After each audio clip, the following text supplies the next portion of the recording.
Құрметті оқырмандар, Қырым үлгілік кітапханасы сіздердің назарларыңызға Қазақстан тарихы ұлттық теңгеде атты танымдық сағатты ұсынады.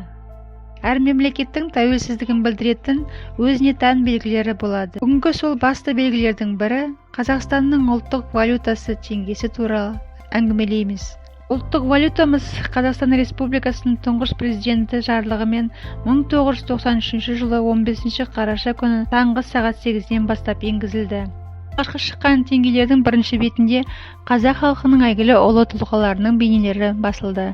Екінші бетінде ою-өрнектер, табиғат көріністері бейнеленіп, елтаңбамыз салынған. Кейіннен теңгеден дара тұлғалардың бейнелері алынып тасталып, өзгертілді.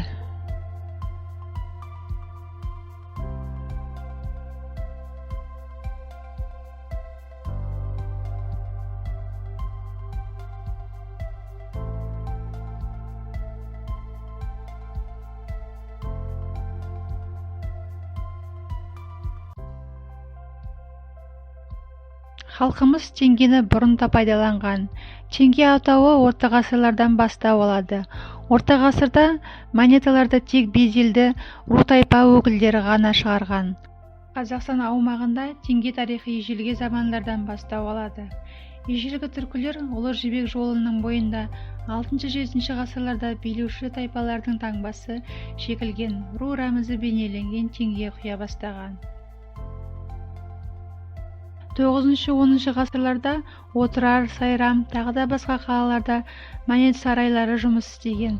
Қарахан мемлекетінің дәуірленген тұсында Орда, Тараз, Барысхан, Фараб монет сарайлары теңге шығарған. 15 ғасырдың басында Отырар мен оның айналасында күміс монеттер пайдаланылды. 18 ғасырдың ортасынан Қазақстанда Қоқанның, Ташкент хандарының ақша белгілері мен орыс және монеті пайда бола бастады. 19 ғасырда барлық сауда алыс-берістері тек қана орыс ақшасымен жүргізілді. Теңге қазақтар арасында қолданылып келген күміс ақша 1 теңге тилекте 50 пұлға тең болған.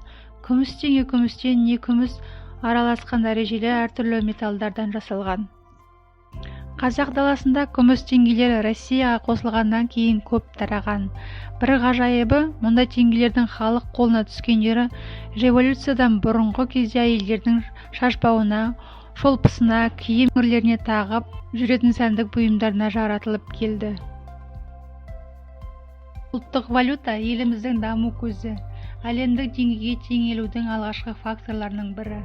Ол барлық уақытта тәуелсіздігімізді қамтамасыз етеді.